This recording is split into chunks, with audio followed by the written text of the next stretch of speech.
नमस्कार, आपके साथ मैं हूं सुमेरा खान। सत्ता के सभी न्यूज मित्रों का बहुत स्वागत है। सबसे पहले सत्ते पे सत्ता, यानी 7 खबरें और दिलचस्प जानकारियां एक साथ। आज सबसे पहले भारत में हुए ऐसे जमीन घोटाले की खबर जिसका पैसा आतंकी संगठन अल-कायदा को भेजे जाने का शक है।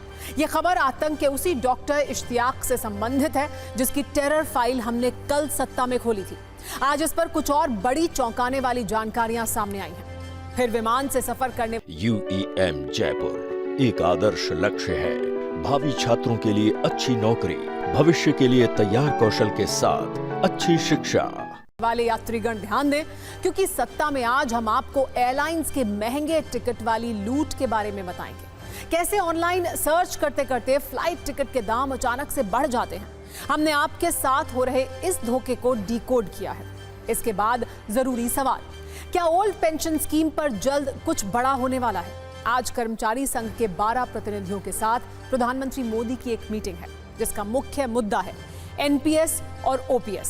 इस खबर पर भी हमने सत्ता की एक कुंजी तैयार की है। जम्मू कश्मीर चुनाव से पहले 370 वाला जिन्न निकल आया है। अब केंद्रीय मंत्री जी किशन रेड्डी ने राहुल गांधी से कुछ चुभने वाले सवाल पूछे हैं। उन्होंने कहा है कि कांग्रेस और नेशनल कॉन्फ्रेंस मिलकर कश्मीर के लोगों का हक छीनना चाहते हैं। साथ ही राहुल गांधी से अनुच्छेद 370 पर भी रुख साफ करने के लिए कहा है।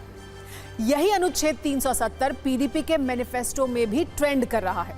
आज PDP की महबूबा मुफ्ती ने घोषणा पत्र में वादा किया है कि अगर उनकी सरकार बनी तो फिर जम्मू कश्मीर में अनुच्छेद 370 और 35A की वापसी होगी। साथ ही पाकिस्तान के साथ दोबारा व्यापार शुरू होगा। एक बड़ी खबर कोलकाता की क्रूरता पर। आज 6 आरोपियों का पॉलीग्राफ टेस्ट किया जा रहा है। आरजी कर के पूर्व प्रिंसिपल संदीप घोष का भी CBI ऑफिस में टेस्ट हो रहा है, जबकि रेप और मर्डर के आरोपी संजय रॉय का टेस्ट कल जेल में किया जाएगा। और एक शुभ समाचार भी है, लंग कैंसर की पहली वैक्सीन का ह्यूमन ट्रायल दुनिया के 7 देशों में शुरू हो गया है। कैंसर से दुनिया में प्रतिवर्ष 18 लाख लोगों की जान जाती है और इसमें सबसे बड़ी वजह लंग कैंसर को ही माना जाता है। यानी अगर ट्रायल सफल रहा तो एक बहुत बड़ी कामयाबी होगी सत्ता में। लेकिन सबसे पहले बात करते हैं अल-कायदा के उस डॉक्टर टेररिस्ट की जिसको लेकर नई जानकारियां सामने आई हैं। अस्पताल और क्लिनिक के नाम पर वो डॉक्टर युवाओं को आतंकवाद का पाठ पढ़ाता था। बीमारियों का पता लगाने के नाम पर वो रेडियोलॉजिस्ट युवाओं को टेररिस्ट बनाता था। सत्ता में आज डॉक्टर टेररिस्ट की टेरर फंडिंग वाली कहानी को हम डिकोड करेंगे। नए दावे के मुताबिक झारखंड के आतंकी मॉड्यूल का सरगना डॉक्टर इश्तियाक का जमीन घोटाले में शामिल था। झारखंड के जमीन घोटाले में शामिल कारोबारी बबलू खान से उसका कनेक्शन था। बबलू खान डॉक्टर इश्तियाक के नाम पर एक अस्पताल का मालिक भी है। ईडी ने झारखंड के व्यवसायी बबलू खान को तलब भी किया है। बबलू खान पर यह भी आरोप है कि उसने जमीन घोटाले में शामिल होकर मनी लॉन्ड्रिंग की है।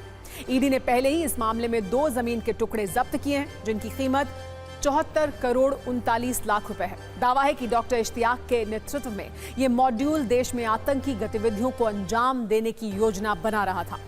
ईडी इस मामले की जांच कर रही है और ये देख रही है कि क्या इस जमीन घोटाले का अल-कायदा के आतंकी फंडिंग से कोई संबंध है। ये आरोप बेहद संगीन है और ये मामला बहुत गंभीर है क्योंकि ये देश की सुरक्षा का प्रश्न है। सोचने वाली बात है कि अल-कायदा जैसे खूनी और खूंखार आतंकी संगठन की एक शाखा भारत के अंदर एक्टिव है जिसका नाम है AQIS, यानी अल-कायदा इन इंडियन सब कॉन्टिनेंट। और इस संगठन का एक सरगना MBBS डॉक्टर है जिस पर जमीन घोटाले के आरोपी के साथ मिलकर टेरर फंडिंग करने का शक है। इन आरोपों को ऐसे समझिए कि झारखंड में जमीन घोटाला होता है जिस पर जमीन घोटाले का आरोप लगता है, उसका कनेक्शन एक ऐसे डॉक्टर से है जो आतंकियों की भर्ती करता है। और सबसे गंभीर शक यह है कि यह आदमी जमीन बेचकर पैसे अल-कायदा को भेजता था।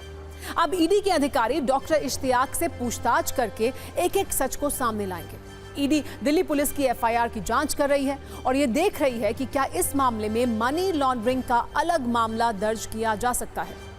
अल-कायदा के नेटवर्क की कहानी सिर्फ डॉक्टर और जमीन घोटाले के आरोपी बबलू खान तक सीमित नहीं है। इसका दायरा झारखंड, राजस्थान, यूपी से लेकर हरियाणा तक है। यह पूरा नेटवर्क जांच एजेंसी और पुलिस दोनों के रडार पर है।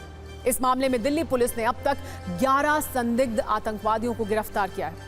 अब आपको उन ठिकानों के बारे में बताते हैं और हरियाणा की उस जगह पर भी लेकर चलते हैं जहां आतंकियों को ट्रेनिंग दी जाती थी। हरियाणा के भिवाड़ी में वायुसेना के प्रतिबंधित क्षेत्र के पास अलकायदा का आतंकी ट्रेनिंग कैंप है, जहां हथियार चलाने की ट्रेनिंग कर रहे 6 संदिग्धों को पकड़ा गया है। पकड़े गए लोगों में हथियार, गोला बारूद और संदेहास्पद किताबें मिली हैं। अलकायदा के ठिकाने से सिर्फ 5 से 7 किलोमीटर के दायरे में भारतीय वायुसेना का प्रतिबंधित क्षेत्र है। अलकायदा के ठिकाने से 8 किलोमीटर की दूरी पर नूह का नल्हड़ महादेव मंदिर है। सवाल यह भी है कि हरियाणा में भिवाड़ी के पास आतंकी गतिविधि चल रही थी। पकड़े गए लोग यहां हथियार चलाना सीख रहे थे और स्थानीय पुलिस को भनक तक नहीं लगी। जो रास्ता ट्रेनिंग कैंप को जाता है, उसी के पास पहाड़ी रास्ते पर एयरफोर्स की तारबंदी है। यहाँ पर चकित करने वाली बात यह है कि नूह का नल्हड़ महादेव मंदिर इस ठिकाने से सिर्फ 8 किलोमीटर दूर है। ये वही जगह है जहां वर्ष 2023 में दंगे हुए थे, श्रद्धालुओं पर गोलियां चलाई गई थी। आपको सिर्फ 70 सेकंड की न्यूज रील दिखाते हैं जिसमें अलकायदा का ट्रेनिंग सेंटर भी है और वो सारे संदिग्ध भी जिनकी चाल, चरित्र और चेहरे सब बेनकाब हो चुके हैं।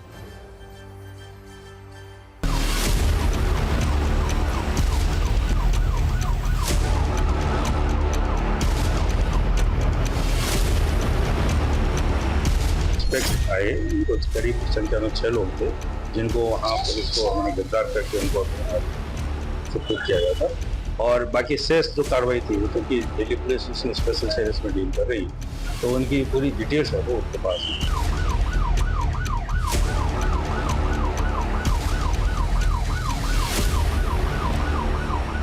दिल्ली के एनसीआर एरिया में है और जहाँ भिवाड़ी का क्षेत्र जहाँ सुबान के लिए जिस प्रकार के ये जो सूचना मिली थी वो हमारे लिए भी बड़ी चिंताजनक इशू था। राजस्थान पुलिस है वो कोई भी ऐसा गंभीरता के साथ पूरी जांच पड़ताल करेगी, पता करेगी कहाँ कहाँ ऐसे लोगों का हाइड हाउस थे, कौन किन लोगों के संपर्क में है, इस प्रकार की कोई जानकारी जो विशेष रूप से दिल्ली पुलिस से मिलने पर हम सख्त रूप से कार्रवाई करें।